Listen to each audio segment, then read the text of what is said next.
A gente fala agora sobre a Semana Paulo Freire da Educação e a importância do Paulo Freire para a educação brasileira e os desafios nesse momento de pandemia. E sobre isso a gente conversa agora com a deputada Márcia Lia, do PT. Boa tarde, deputada. Bem-vinda ao Jornal da Rede Alesp. Tudo bem com a senhora? Tudo bem, muito boa tarde. Estamos aqui em trabalho home office, aguardando agora às 15 horas vamos ter uma sessão para discutir educação, inclusive. Então, é um prazer enorme falar com os ouvintes, com os telespectadores aí da Rede Alesp. E justamente falando sobre educação e Paulo Freire, né, que em 2012 foi sancionada uma lei que declara Paulo Freire como patrono da educação brasileira, né, um grande educador que fez muitas gerações, né, pensarem sobre a educação por um outro prisma, né. A gente tem uma semana agora, essa primeira semana de maio é dedicado a essa semana Paulo Freire, e esse debate é essencial tanto para professores e alunos, né, deputada? Com certeza, Paulo Freire foi um grande educador, um grande filósofo brasileiro, e ele é o patrono da educação brasileira por conta das suas ideias, por conta da forma como ele concebia a educação. Então, ter uma semana para comemorar Paulo Freire, para falar de Paulo Freire e para pensar Paulo Freire é fundamental. Ainda mais, não é, deputada, nesse momento em que nós estamos vivendo de pandemia e o quanto a pandemia tem impactado o mundo da educação, a gente sempre fala disso, e duas teorias do Paulo Freire justamente são bem atuais, né? Sobre esse modelo bancário de educação e a cultura do silêncio. Como manter, então, esse aluno um ser pensante por toda a sua vida acadêmica? Bom, eu penso que a ideia de Paulo Freire a respeito da educação, de uma educação crítica, de uma educação onde, a partir da experiência vivida pelos alunos, eles entram num processo de aprendizagem, é muito interessante. Paulo Freire, ele representa uma educação inovadora, e eu penso que nesse momento, no Brasil, em que a gente tem uma educação sendo sucateada, onde a gente vive um momento de muitas dificuldades na educação por conta, inclusive, da pandemia, que não tem hora para acabar, né? Essa pandemia já matou mais de 408 mil pessoas, é um negócio absurdo o que está acontecendo no Brasil, é um verdadeiro genocídio, e as nossas crianças, inclusive, estão sofrendo de várias formas. Uma das formas é a violência, por não estarem na escola. Outra forma é a falta de alimentação e também a situação agravante da violência doméstica, que atinge muito as nossas crianças. Então, eu penso que é um momento de muita dificuldade para a educação brasileira, mas também acho que preservar a vida é fundamental. Eu sou totalmente contra a gente voltar às aulas neste momento. Acho que ainda não é hora. Hoje eu estava ouvindo pela manhã, numa TV, que estavam falando sobre a situação grave dos hospitais aqui na nossa região. Na cidade de Bebedouro, por exemplo, as pessoas estão morrendo sem conseguir entrar nos hospitais. Então, não é hora da gente abrir as escolas. Eu penso que o governador João Dória erra quando faz essa tentativa de reabrir tudo e de colocar as nossas crianças novamente em sala de aula. Eu acho que ainda não é a hora, nós temos que esperar mais um pouquinho. E é um dilema, não é, deputada? Como a senhora disse, né? Nós temos essa questão das crianças, dos adolescentes precisando ter essa interação do dia a dia das aulas, mas também é preciso preservar a vida, né? Gostaria que a senhora fizesse uma análise justamente sobre esse equilíbrio, né, entre uma questão e outra. A gente sabe que a pandemia também, pelas questões tecnológicas, evidenciou o gap que existe entre os alunos de rede pública e rede privada. Olha, o que eu acho? Eu acho que a educação pública de São Paulo, que é o maior estado, o estado mais rico da nação, o estado que tem todas as condições de pegar recursos do Fundeb, entregar um microcomputador para cada criança, deveria ter feito isso, deveria ter disponibilizado Wi-Fi gratuito para as crianças nos bairros periféricos. Não é algo impossível para o estado de São Paulo, mas infelizmente a prioridade não é investimento em educação. E aí a gente vê a situação que a gente está vendo, né, dos nossos professores desesperados por conta de saberem dessa realidade, dessa dicotomia que nós temos entre salvar a vida e tirar as crianças de dentro de casa e retorná-las para a escola. Mas eu penso que os nossos gestores da educação do Estado de São Paulo deveriam ter tido um pouco mais de cuidado com a educação. Acho que a saída não é devolver essas crianças para a escola, mas nós temos alternativas e possibilidades para melhorar a vida dessas crianças e de suas famílias.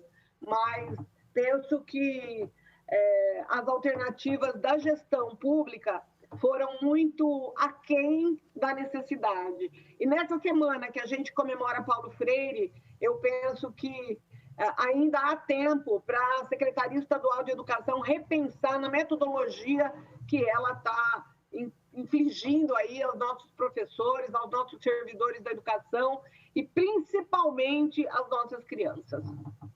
Deputada, nós estamos falando sobre a Semana Paulo Freire e a senhora mesmo disse, né, o quanto Paulo Freire tem e sempre teve nas suas discussões sobre educação esse senso crítico, não é? E fazer com que as pessoas e que esses alunos pensassem de modo crítico, né? Educação e democracia andam juntos, mais do que nunca, não é, deputada? Eu gostaria que a senhora fizesse uma análise justamente sobre essa questão de democracia hoje no nosso país.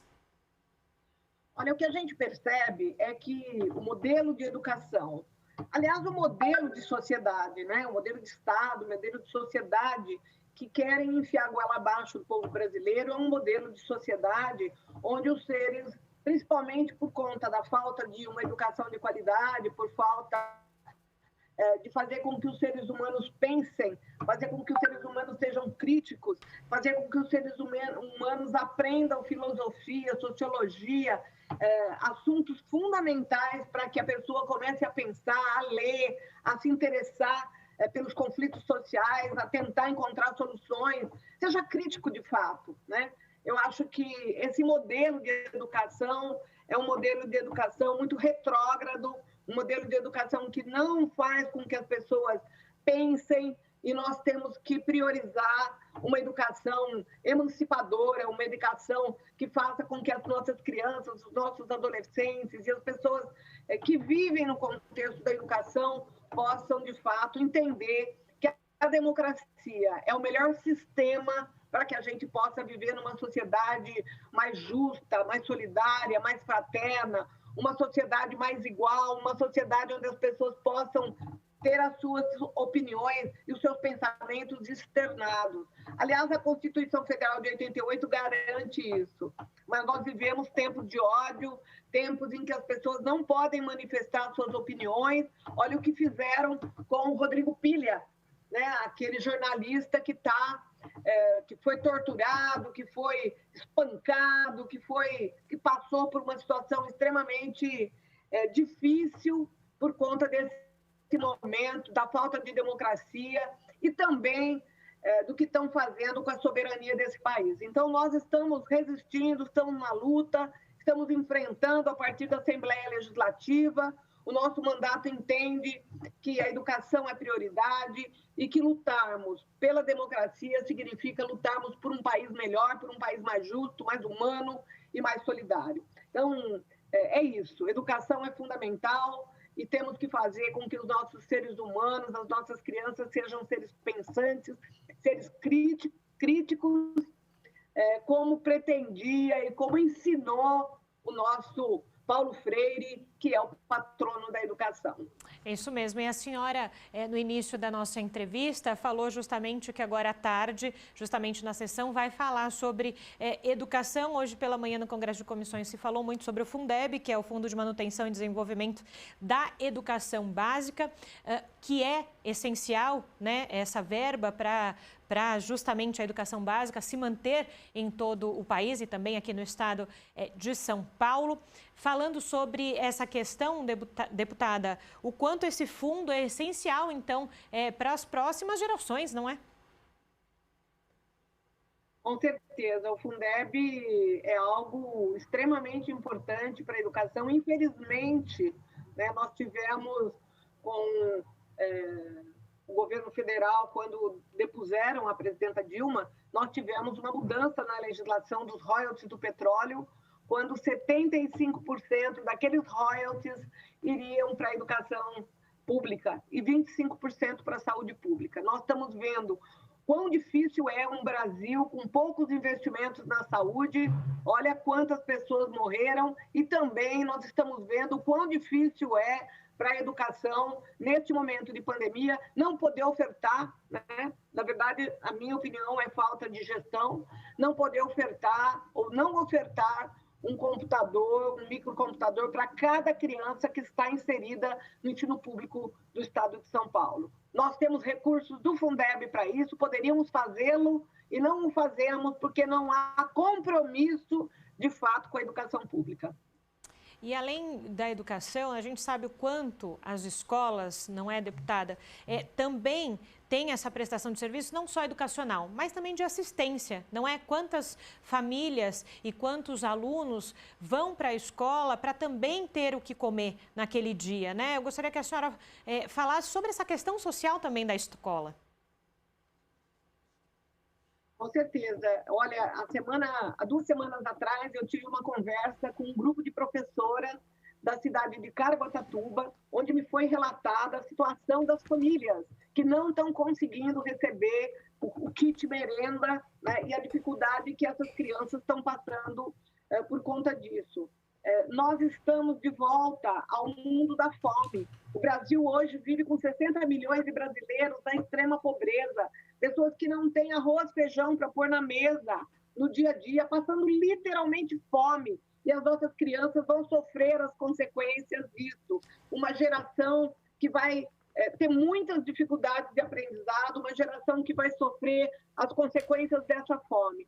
Portanto, a escola ela tem sim que se preparar e que organizar a entrega dessa merenda, porque o dinheiro do Fundo Nacional de Merenda Escolar, o FEM, Fundo Nacional de Desenvolvimento da Educação, tem recursos para isso. E esses recursos têm que ser direcionados para as nossas crianças não passarem fome. Infelizmente, alguns municípios não têm cumprido a obrigação. Então, nós estamos fazendo esse debate, conversando muito sobre isso, fizemos audiências públicas sobre a importância do Programa Nacional de Alimentação Escolar, o PNAE, enfim, sobre tudo aquilo que diz respeito à educação. Agora há pouco eu disse PNDE quando eu deveria ter dito PNAE, Programa Nacional de Alimentação Escolar. Então, eu estou corrigindo a minha fala.